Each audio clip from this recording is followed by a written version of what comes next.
Industri otomotif mulai booming lagi. Data tahun 2022 menyebutkan penjualan mobil komersial mengalami kenaikan yang signifikan. Belum lagi, pemerintah agresif memberikan insentif untuk kendaraan listrik. Tentunya dengan kembalinya tren otomotif ini akan sangat menguntungkan bagi beberapa lini bisnis, salah satunya bisnis terminal handling. Di Indonesia, perusahaan terminal handling ternyata hanya ada satu-satunya, jadi sampai sekarang emiten ini tidak punya kompetitor.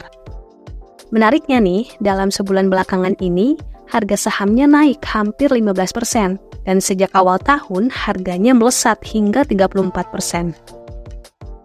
Dan ini yang ditunggu-tunggu dalam waktu dekat.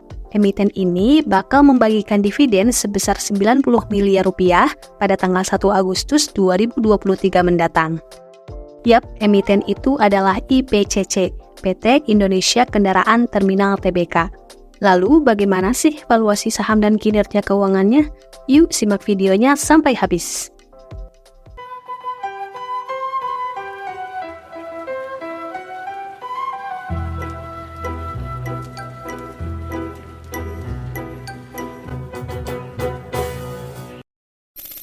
Halo, kembali lagi di channel Investor.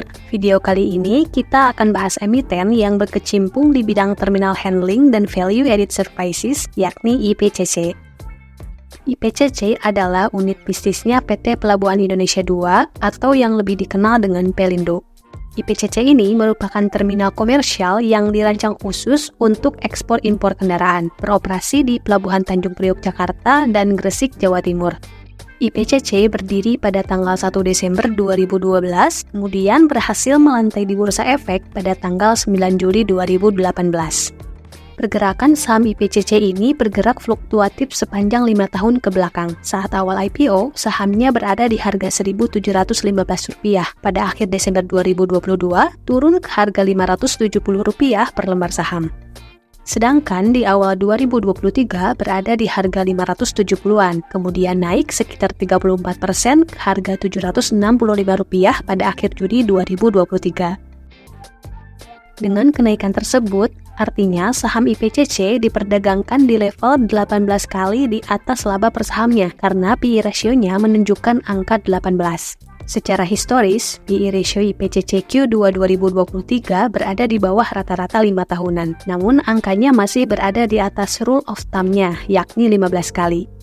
Kemudian, dari rasio price to book value, saham IPCC diperdagangkan 1,12 kali di atas nilai buku sahamnya, di mana angka tersebut lebih tinggi dari rule of thumb-nya, yaitu 1 kali.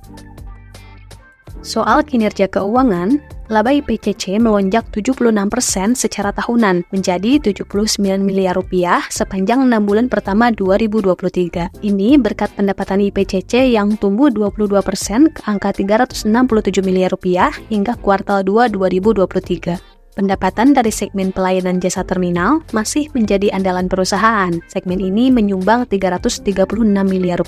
Angka ini tumbuh 18% bila dibandingkan dengan periode yang sama tahun lalu.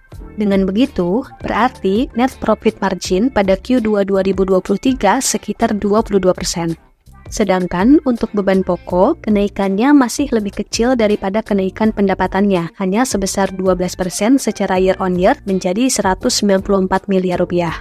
Kalau kita lihat data 5 tahunan, pendapatannya cenderung naik, kecuali di tahun 2020 mungkin efek COVID-19 ya, begitupun dengan cost-nya selalu naik, tapi kenaikannya rata-rata tidak lebih besar daripada kenaikan pendapatan, sedangkan untuk laba rugi cenderung fluktuatif di sepanjang 5 tahun ini. Per 30 Juni 2023, total aset IPCC sebesar Rp1,7 triliun, dengan total liabilitas sebesar Rp531 miliar dan total ekuitas sebesar Rp1,2 triliun. Sehingga rasio utang dibandingkan dengan ekuitasnya masih di bawah rule of thumb-nya, yakni hanya 0,43 atau 43%. Dengan laba sebesar Rp79 miliar, total aset Rp1,7 triliun, dan total ekuitasnya Rp1,2 triliun, maka return on asetnya sebesar 4,46% dan return on equity-nya sebesar 6,37%. Data 5 tahunannya menunjukkan aset dan hutang sama-sama mengalami kenaikan dari tahun ke tahun, sedangkan total ekuitasnya cukup fluktuatif. Untuk laporan arus kas Q2 2023, arus kas dari aktivitas operasi masih normal, namun angkanya menurun 33% dari periode yang sama tahun sebelumnya, menjadi 54 miliar. Arus kas investasi dan pendanaan pun masih normal ya, angkanya masih negatif. Yang paling signifikan, arus kas pendanaan Q2 2023 menjadi negatif 460 miliar. Ini dikarenakan adanya pembayaran dividen dan pembayaran utang sewa pada periode tersebut. Data 5 tahunannya menunjukkan arus kas operasi angkanya selalu naik. Untuk arus kas investasi dan pendanaan, angkanya masih negatif di setiap tahun dan cenderung fluktuatif. Gimana nih menurut kalian? Buy or buy? Tulis di kolom komen ya. Sampai jumpa di video selanjutnya.